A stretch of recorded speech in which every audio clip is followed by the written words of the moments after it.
और 50 बड़ी खबरों के बाद आगे बढ़ते हैं। बड़ी खबर का रुख करेंगे। जान से मारने की धमकी मिलने पर बोले रवि किशन, धमकी से हम डरने वाले नहीं हैं। रवि किशन का ये बयान सामने आया। मैं इन धमकियों से झुकता नहीं हूं, ना ही झुकूंगा। ये विचारधारा पर हमला है। रवि किशन को धमकी दी गई थी जान से मारने की और इसके जवाब में रवि किशन का ये बयान सामने आया। उन्होंने कहा कि मैं किसी भी धमकी से ना झुका हूं, ना कभी झुकूंगा। ये विचारधारा पर हमला है। आपको बता दें कि चुनाव प्रचार के दौरान रवि किशन ने खेसारी लाल पर आरजेडी के प्रत्याशी हैं और खेसारी लाल को लेकर जो उन्होंने बयान दिया था मंदिर के बयान को लेकर, और उसी बयान के आधार पर धमकी मिली थी रवि किशन को जान से मारने की।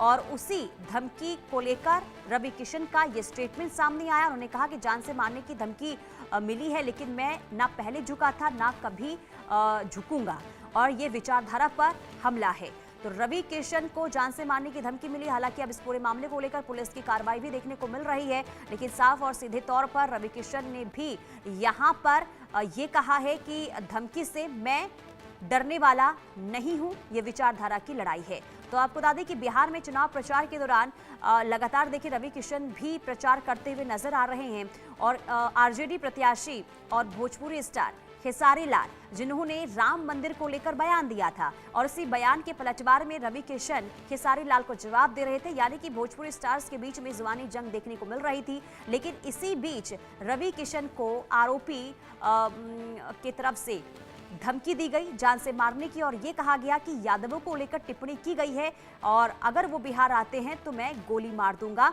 और निजी सचिव रवि किशन के उनको फोन कर ये तमाम बातें कही गई थी, धमकी दी गई थी।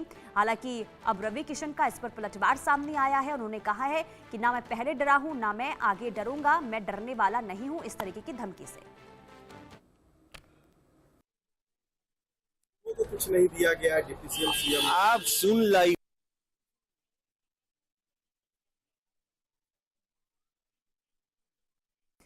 तो धमकी से हम डरने वाले नहीं हैं, रवि किशन का ये बयान सामने आया।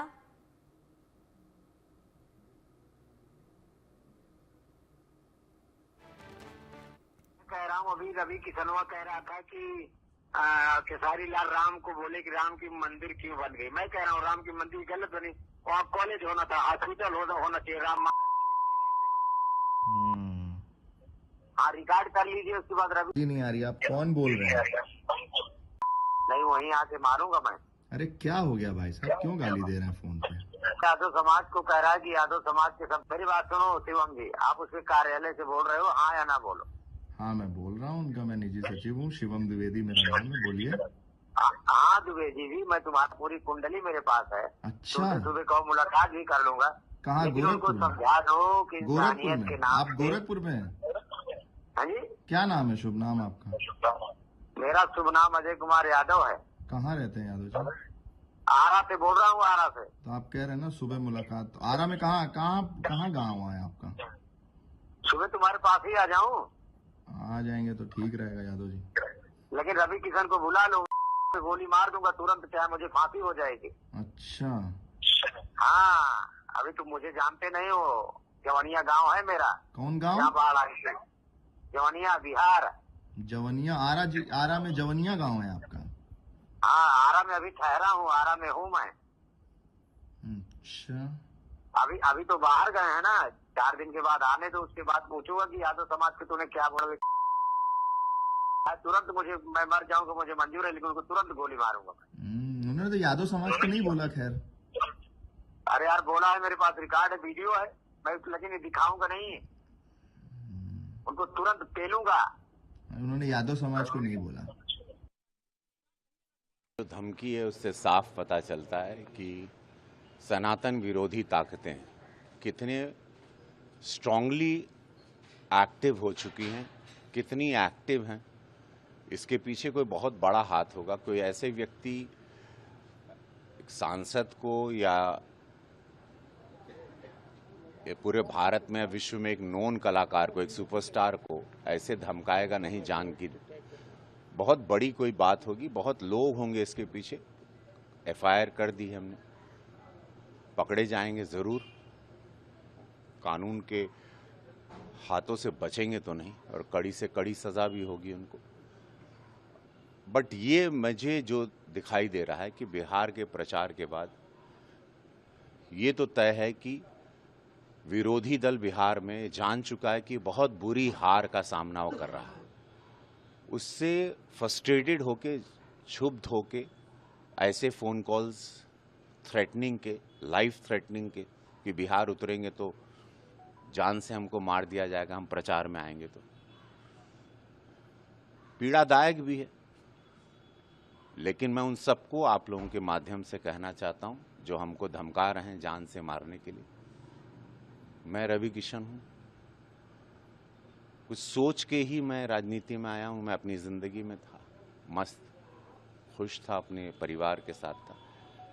इस देश के साथ प्रधानमंत्री मोदी जी की सनातन की विचारधारा, इस देश की उन्नति, राष्ट्र सर्वोपरि के नारे को छाती पर लगा के आया हूं।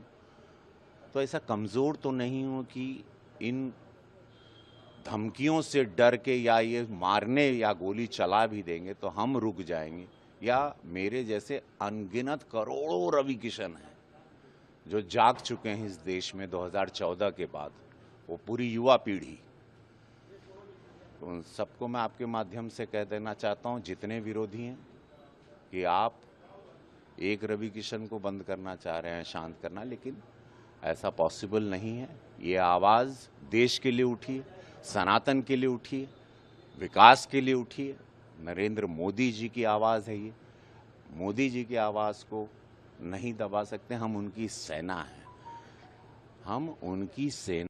और इसी खबर पर शैलेंद्र कुमार हमारे साथ जुड़ चुके हैं। शैलेंद्र, देखिए रवि किशन के स्टेटमेंट को हमने सुना जिसमें बहुत बड़ा बयान उन्होंने दिया। उन्होंने कहा कि इसके पीछे कोई बड़ा हाथ हो सकता है, यूं ही कोई धमकी नहीं दे सकता।